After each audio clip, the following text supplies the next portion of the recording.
1,000 ಕೋಟಿ ರೂಪಾಯಿ ಮೀಸಲಿಡಬೇಕಂತ ಹೇಳ್ಬಿಟ್ಟು ಇವತ್ತು ನಮ್ಮ ಚಿಕ್ಕಬಳ್ಳಾಪುರ ಜಿಲ್ಲೆಯಲ್ಲಿ ಈ ಹೋರಾಟವನ್ನು ನಾವು ಹಮ್ಮಿಕೊಂಡಿದ್ದೀವಿ. ರಾಜ್ಯ ಸಮಿತಿ ಅಧ್ಯಕ್ಷರಾದಂಥ ನಮ್ಮ ಬಸವರಾಜ ಕಾಮರೆಡ್ಡಿ ಅವರು ಬಂದಿದ್ದಾರೆ. ಅವರಿಗೂ ಕೂಡ ಈ ಹೋರಾಟಕ್ಕೆ ಸ್ವಾಗತವನ್ನು ಕೋರ್ತಾ ಇದ್ದೀವಿ. ಮಸಣ ಕಾರ್ಮಿಕರ ಬೇಡಿಕೆಗಳು ಈಡೇರಲೇಬೇಕು. ಮಸಣಕ್ಕೆ ಒಬ್ಬರಂತೆ ಕಾವಲುಗಾರರಾಗಿ ನೇಮಕ ಮಾಡಲೇಬೇಕು.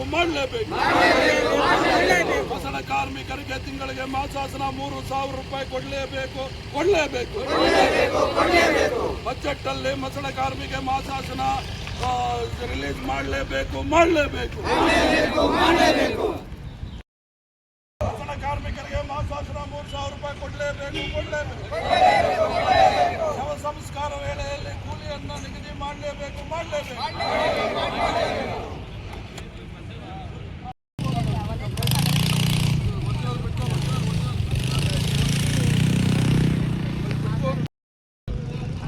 ಮಸಣ ಕಾರ್ಮಿಕರ ಹೋರಾಟಕ್ಕೆ ಮಸಣಕ್ಕೆ ಒಬ್ಬರಂತೆ ಕಾವಲುಗಾರರಾಗಿ ನೇಮಕ ಮಾಡಲೇಬೇಕು. ಏನೇ ಬರಲಿ ಯಾತಕ್ಕಾಗಿ ಹೋರಾಟ, ಎಲ್ಲಿ ತನಕ ಹೋರಾಟಕ್ಕೆ ಬೇಕು. ಬರಲೇಬೇಕು.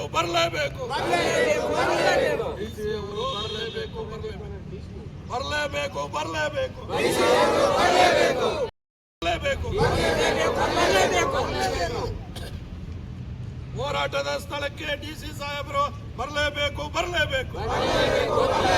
ಹೋರಾಟದ ಸ್ಥಳಕ್ಕೆ ಡಿಸಿ ಸಾಹೇಬರು ಬರಲೇಬೇಕು.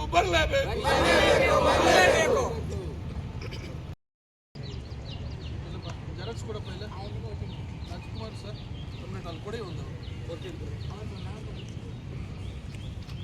ಅವ್ರಿಗೊಂದು ಕೊಡ್ತಾ ಬರಲೇಬೇಕು. ಹೋರಾಟದ ಸ್ಥಳಕ್ಕೆ ಡಿಸಿ ಸಾಹೇಬರು ಬರಲೇಬೇಕು.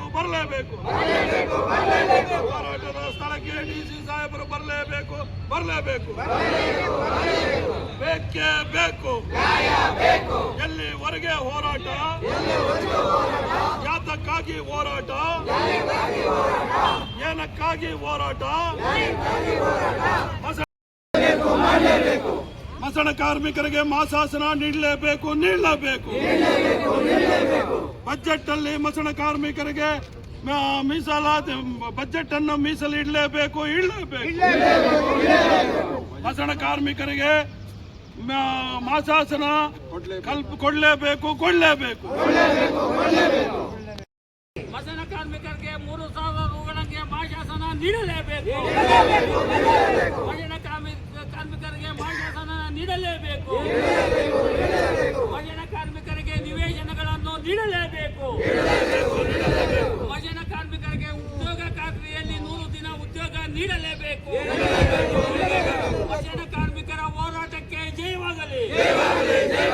ಮಸಣ ಕಾರ್ಮಿಕರ ಹೋರಾಟಕ್ಕೆ ಜಯವಾಗಲಿ. ಕೂಲಿಯನ್ನು ನಿಗದಿ ಮಾಡಿಕೊಡಿ ಅಂತ ನಮ್ಮ ಇದಾಗಿದೆ ಸರ್. ಮತ್ತು ಆ ಕೆಲಸ ಮಾಡೋದಕ್ಕಾಗಿ ಅವ್ರಿಗೆ ಸಾಮಗ್ರಿಗಳು ಬೇಕು.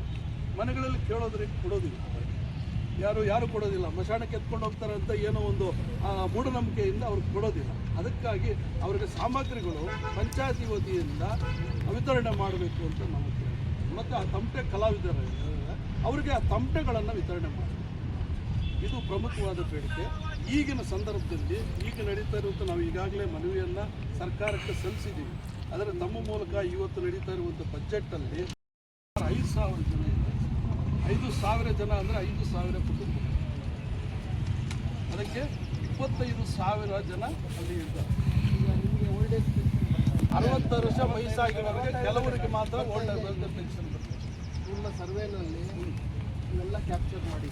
ಓಕೆ, 5,000 ಇದ್ದಾರೆ ಅಂತ ಹೇಳ್ತೀವಿ. ಹೌದು, ಸರ್ವೆ ಮಾಡ್ತಾ ಇದ್ದೀವಿ. ಓಕೆ, ಆ ಸರ್ವೆನಲ್ಲಿ 60 ವರ್ಷ ದಾಟ್ಕೊಂಡಿರ್ತಾರೆ. ಅವರಿಗೆ ಪಿಂಚಣಿ ಏನೋ ಬರ್ತಾ ಇದೆಯಾ, ಗೃಹಲಕ್ಷ್ಮಿ ಏನಾದರೂ ಬರ್ತಾ ಇದೆಯಾ, BPL ಕಾರ್ಡುಗಳು ಇದಾವ, ವಸತಿ ಸಿಕ್ಕಿದೆಯಾ ಸಿಕ್ಕಿಲ್ವಾ, ಅರ್ಥ ಆಯ್ತು. ಓಕೆ, ಅವರು BPL ಕಾರ್ಡ್ದಾರ ಇಲ್ವಾ, ಇವೆಲ್ಲ ನೀವು ಮಾಡಿ ಸಮರ್ಪಕವಾಗಿ ಮಾಡಿಕೊಟ್ರೆ ಅವ್ರಿಗೆ ಯಾವ್ಯಾವ ಯೋಜನೆಯಲ್ಲಿ ಇವಾಗೆಲ್ಲ ಒಂದು ಡ್ರೈವ್ ಥರ ತೊಗೊಂಡು ನಾವು ಓಲ್ಡ್ ಏಜ್ ಪೆನ್ಷನ್ನು ಒಂದು ವಾರದಲ್ಲಿ ಸ್ಯಾಂಕ್ಷನ್ ಮಾಡ್ತೀವಿ.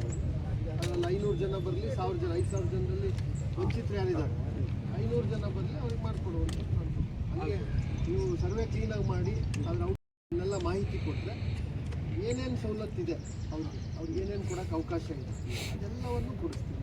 ಅವ್ರ ಲ್ಯಾಂಡ್ ಹೋಲ್ಡಿಂಗು ಕ್ಯಾಪ್ಚರ್ ಮಾಡಿ. ಈಗ ಅವ್ರಿಗೆ 1 ಎಕರೆ 1.5 ಎಕರೆ 2 ಎಕರೆ ಇದ್ದರೆ ಉಚಿತವಾಗಿ 12,000 ರೂಪಾಯಿ ಪ್ರತಿ ವರ್ಷ ಕೊಡ್ತೀವಿ. ಏನು ಇದಕ್ಕೆ ಯಾವುದು ನಿಮ್ಮ ಬಿತ್ತನೆ ಬೀಜ ಇದು ತೊಗೊಳೋದಕ್ಕೆ ಫ್ರೀ ಡ್ರಿಪ್ ಇರಿಗೇಷನ್ ಹಾಕ್ಕೊಡ್ತೀವಿ. SC/ST ಯೋಜನೆಗಳಲ್ಲಿ ಬೋರ್ವೆಲ್ಲು, ಪಂಪ್ ಸೆಟ್ಟು, ಎನರ್ಜೈಸೇಷನ್ನು ಉಚಿತವಾಗಿದ್ದಾವೆ. ಮಸಣ ಕಾರ್ಮಿಕರು ಶತಶತಮಾನಗಳಿಂದ ಮಸಣಗಳಿಗೆ ಅಂಟಿಕೊಂಡು ಬಂದಿರತಕ್ಕಂಥ ಬಿಟ್ಟಿ ಚಾಕರಿ ಮಾಡ್ತಾ ಇರುವಂಥ ಜೀತಗಾರರು ಇವತ್ತಿಗೂ ಕೂಡ ಕರ್ನಾಟಕದಲ್ಲಿ ಕಳೆದ 2000 ವರ್ಷಗಳಿಂದ ಈ ಬಿಟ್ಟಿ ಚಾಕರಿಯ ಜೀತಗಾರಿಕೆ ಈಗಲೂ ಇದೆ. ಈಗಲೂ ಕೂಡ ಮಸಣಗಳಲ್ಲಿ ಕುಣಿ ಅಗೆದು ಕುಣಿ ಮುಚ್ಚತಕ್ಕಂಥವರು ಅಥವಾ ಶವಗಳನ್ನು ಸ್ಮಶಾನಕ್ಕೆ ಸಾಗಿಸೋಕ್ಕಿಂತ ಮುಂಚೆ ಹಲಗೆಯನ್ನು ಬಾರಿಸ್ತಕ್ಕಂಥ ತಮಟೆ ಕಲಾವಿದರು ಎಲ್ಲರೂ ಕೂಡ ಈ ಮಸಣಗಳ ಜೀತಗಾರಿಕೆಗೆ ಅಂಟಿಕೊಂಡಂಥವರು. ಈ ಒಂದು ಜೀತಗಾರಿಕೆ ಪದ್ಧತಿ, ಬಿಟ್ಟಿ ಚಾಕರಿ ಪದ್ಧತಿಯಿಂದ ಈ ದಲಿತ ಕುಟುಂಬಗಳನ್ನು ಬಿಡುಗಡೆ ಮಾಡಬೇಕು ಅಂತೇಳಿ ಕಳೆದ 7-8 ವರ್ಷಗಳಿಂದ ಕರ್ನಾಟಕ ರಾಜ್ಯ ಮಸಣ ಕಾರ್ಮಿಕರ ಸಂಘ ನಾವು ಒತ್ತಾಯ ಮಾಡ್ತಾ ಇದ್ವಿ. ರಾಜ್ಯ ಸರ್ಕಾರ ಮತ್ತು ಕೇಂದ್ರ ಸರ್ಕಾರಗಳು ಬಾರಿ ಮಾತಾಡ್ತಾರೆ, ದಲಿತರಿಗೆ ನ್ಯಾಯ ಕೊಡ್ತೀವಿ, ಹಾಗೆ ಕೊಡ್ತೀವಿ, ಹೀಗೆ ಕೊಡ್ತೀವಿ ಅಂತೇಳಿ. ಆದರೆ ಈಗಲೂ ಕೂಡ ಈ ಒಂದು ಬಿಟ್ಟಿ ಚಾಕರಿಯ ಜೀತಗಾರಿಕೆ ಅಂತಕ್ಕಂಥದ್ದು ಜೀವಂತವಾಗಿದೆ ಅಂತಕ್ಕಂಥ ಅಂಶವನ್ನು ನಾನು ಒತ್ತಿ ಹೇಳೋದಕ್ಕೆ ಬಯಸ್ತಾ ಇದ್ದೀನಿ. ಕರ್ನಾಟಕ ರಾಜ್ಯ ಸರ್ಕಾರ ತಕ್ಷಣವೇ ಇವರಿಗೆ ಈ ಜೀತಗಾರಿಕೆಯಿಂದ, ಬಿಟ್ಟಿ ಚಾಕರಿಯಿಂದ ಬಿಡುಗಡೆ ಆಗಬೇಕು ಅನ್ನೋದಾದ್ರೆ ನಾವು ಕೇಳ್ತಾ ಇದೀವಿ, ಆ ಬಿಟ್ಟಿ ಚಾಕರಿಯಿಂದ ಹೊರಗಡೆ ಬರೋದಕ್ಕೆ ಯಾರು ಮಸಣಗಳಲ್ಲಿ ಇವತ್ತು ಕೆಲಸ ಮಾಡ್ತಾ ಇದ್ದಾರೆ ಅಂಥವರನ್ನ ಮಸಣಕ್ಕೊಬ್ಬರಂತೆ ಮಸಣ ಕಾರ್ಯ ನಿರ್ವಾಹಕರನ್ನಾಗಿ ಸರ್ಕಾರ ಪ್ರತಿ ಗ್ರಾಮ ಪಂಚಾಯಿತಿ ಅದೇ ರೀತಿಯಲ್ಲಿ ನಗರ ಸಭೆಗಳಲ್ಲಿ ನೇಮಕ ಮಾಡ್ಕೋಬೇಕು ಅಂತೇಳಿ ನಾವು ಒತ್ತಾಯ ಮಾಡ್ತಾ ಇದೀವಿ. ಇದು ಒಂದು. ಎರಡನೇದು, ಶತಶತಮಾನಗಳಿಂದ ಈ ಒಂದು ಬಿಟ್ಟಿ ಚಾಕರಿ ಮತ್ತು ಜೀತಗಾರಿಕೆಯಲ್ಲಿ ತೊಡಗಿರುವಂತ ಇವರಿಗೆ 45 ವರ್ಷಕ್ಕಿಂತ ಹೆಚ್ಚು ಜೀವನ ಮಾಡಕ್ಕೆ ಸಾಧ್ಯ ಆಗ್ತಾ ಇಲ್ಲ.